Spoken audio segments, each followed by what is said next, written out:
Tecnologia. Tecnologia. रुको जरा ਭਾਜੀ ਵਾਲ ਕੱਟ ਦੋਗੇ ਵਾਲ ਕੱਟਣੇ ਬੈਠੇ ਆ ਯਾਰ ਮੇਰੇ ਪਹਿਲੋਂ ਵਾਲ ਕੱਟ ਦੇ ਮੈਨੂੰ ਬੜੀ ਜਲਦੀ ਸਾਰੇ ਉਹ ਪਹਿਲਾਂ ਉਹ ਆਏ ਨੇ ਯਾਰ ਤੇਰੀ ਮਿਹਰਬਾਨੀ ਮੇਰੇ ਕਰ ਤੇ ਦੇ ਯਾਰ ਭਾਈ ਕਿੰਨਾ ਕੁ ਮੈਨੂੰ ਕਾਲੀ ਆਈ ਕਰ ਦੇ ਤੇਰੀ ਮਿਹਰਬਾਨੀ ਮੈਂ ਬਾਅਦ ਚ ਕਟਾ ਲਾਂਗਾ रहा नहीं जाता ਉਹ ਸਾਰੇ ਵਾਲ ਕਿੱਥੋਂ ਕੱਟਣੇ ਵਾਲ ਤੇ ਹੈ ਹੀ ਕੋਈ ਨਹੀਂ ਯਾਰ ਵਾਲ ਕੱਟ ਯਾਰ ਤੈਨੂੰ ਇਸ ਗੱਲ ਨਾਲ ਕੀ ਤੂੰ ਪੈਸੇ ਲੈਣੇ ਨੇ ਹੈ ਨਹੀਂ ਤੇ ਕਟਾਂਗੀ ਯਾਰ ਤੇਰੀ ਮਿਹਰਬਾਨੀ ਵਾਲ ਕੱਟਦੀ ਆ ਤੂੰ ਪੈਸੇ ਲੈਣੇ ਨਾ ਤੈਨੂੰ ਇਸ ਗੱਲ ਨਾਲ ਕੀ ਕੱਟ ਦੇ ਇਹਨਾਂ ਦੀ ਅੱਖਾਂ 'ਚ ਪੈਂਦੇ ਨੇ ਵੀ ਵਾਲ ਕੱਟ ਦੇ ਪਹਿਲਾਂ ਇਹਨਾਂ ਨੂੰ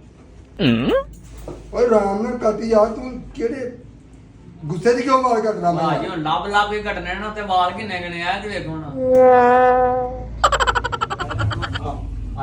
तबर करो तो उससे मेरा क्या फायदा। ਓਏ ਅੱਜ ਮੈਨੂੰ ਸਹੀ ਪਾਗਲ ਬਣਾਇਆ ਈ ਪਿਛਲਾ ਬਦਲਾ ਤੇ ਅੱਜ ਲੱਥਾ ਹੀ ਸਹੀ ਨਾ ਝਾੜਾ ਵਾਲ ਚ ਬੰਨੇ ਨੇ ਯਾਰ ਅਸਲ ਮਦਦ ਹੁਣ ਆਵੇਗਾ ਨਾ ਪੈਸੇ ਕਾਦੇ ਪੈਸੇ 1000 ਰੁਪਏ ਕਟਿੰਗ ਦਾ ਹੋਰ ਕੋਈ ਵਾਲ ਤੇ ਅੱਲਾ ਦੀ ਕਿਸਮ ਮੇਰੇ ਹੈ ਨਹੀਂ ਤੂੰ ਕੀ ਕੱਟਿਆ ਮੈਂ ਘੰਟਾ ਹੋਇਆ ਕਟਿੰਗ ਕਰਨਾ ਪਿਆ 1000 ਰੁਪਏ ਤੁਹਾਡਾ ਬਣਦਾ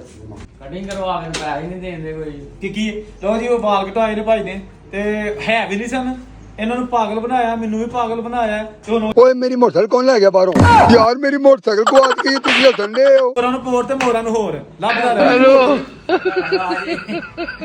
ਇਹ ਤਾਂ ਖਾਓ ਤੁਹਾਡਾ ਹੀ